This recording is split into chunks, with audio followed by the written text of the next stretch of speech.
Kati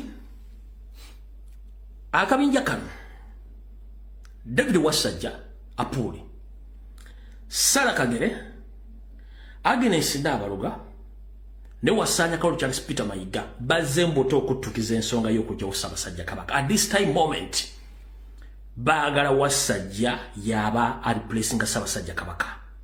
Sara Kagere this week wasinkana omu kubajjanja ba Ssaabasajja Kabaka ne mugezaako nnyo mupasuwinga abeeko byakola ku Ssaabasajja Kabaka ne musubiza billions of money. Ne Wasajja kenyini bamuwadde bamongedde security n'engoye za kyazirina they are pursuing okuba nti bajja Ssaabasajja before the end of this year. Era bwe nabadde bagamba kusala bagambe please mwasanyuse nnyo mwalabye naye mulina kye mutaategedde. Mwalabye Ssaabasajja Kabaka tannali coveringa bulungi nnyo kyonna kibalaze. Mwakitegedde bulungi right now.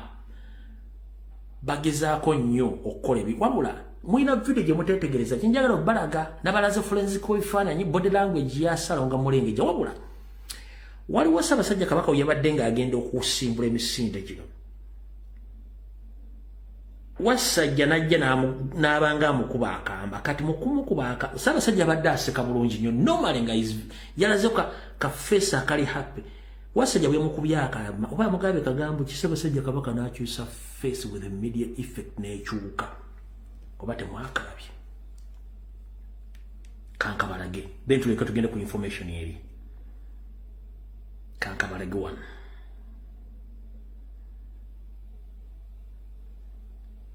kakano one kati njala mwetegereze ka video kano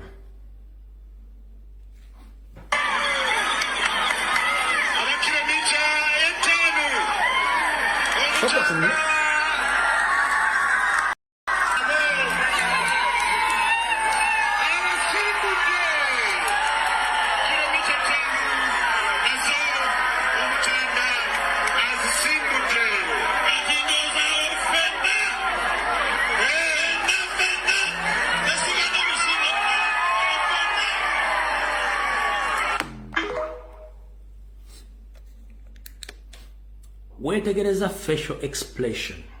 Musajja abadde somehow happy agenda kusimbula emisinde onajjalamu oba yamugambye ekigambo kikatonda wa kankaddemu.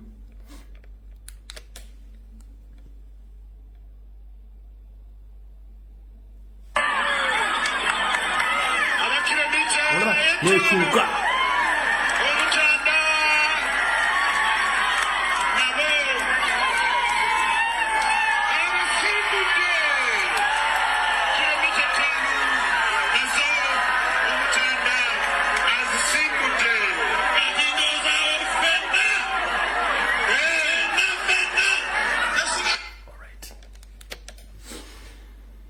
kati munteekateeka eriwo empya essaazi n'otwogerera.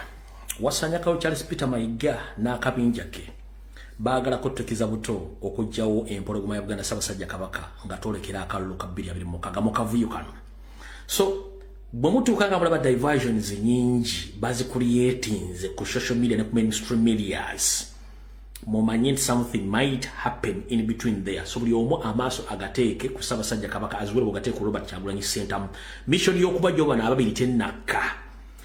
Ababeera mu WhatsApp groups, ababeera ku social media platforms, mu comment section ku platform ez'enjawulo. Eri abasajja bajja baga nti mukyayogera ebyo Kyagulanyi and Kabaka they are going to be finished very soon. Njagala omuntu agambe nti ezo comment muziraba kwano. Va kono ku platform zange. Kubanga nzono when you mention something silly, I block you. Ojja kundabira mu ggulu. Njagala abeera ku TikTok, abeera ku Twitter, abeera ku Facebook, ku comment ezo tumuziraba.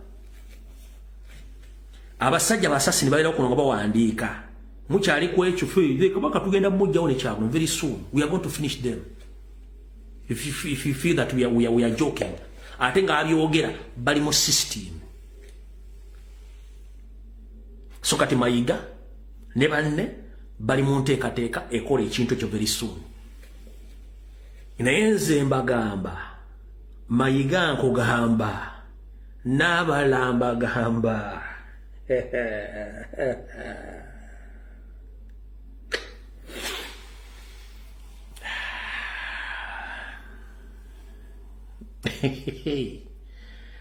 Tolati musebanje okuva myaka gyenkaga nga tewali abanyega kubanga tewabadde mainstream tewali social media tewali wochi. Abaana bamwe bali eno mu diaspora bazzukulu bamwe namwe muri Kampala. Eyo resi ya mutujja jerezingawo. Nchidam, and let me repeat this statement in English. Any attack, any assassination towards the elected president of Uganda, Kyagulanyi Ssentamu, and His Majesty the Kabaka of Uganda, Ronald Mutebi II, it will cause commotion against the intruders. Museveni as well, your family, your relatives, and your friends, we know your mission. I've been fighting with you almost for 6 years on the mission of assassinating His Majesty the Kabaka of Uganda and Robert Kyagulanyi Ssentamu. You have been killing people all along, but people, they have been quiet because they have been on the mainstream media, not social media platforms. But we are here to warn you. You can do whatever you want, but please don't dare plan again to assassinate or to kill His Majesty the Kabaka of Uganda using your proxies in Mengo, the likes of Mayiga, the likes of David Wasajja, Sarah Kagere, Agnes Nabaloga, and the others. We shall do the same. And we are many in numbers. What you witnessed the last Sunday, that is just a small piece of Baganda. What you witnessed in Rubidi just was the smaller piece of Baganda, or smaller number of Baganda. But Baganda, we are many. And that nonsense that you gave away your daughters across the country to get married to indigenous so that they can integrate and interfere in our cultural institutions and in our family won't work out. And it will not succeed.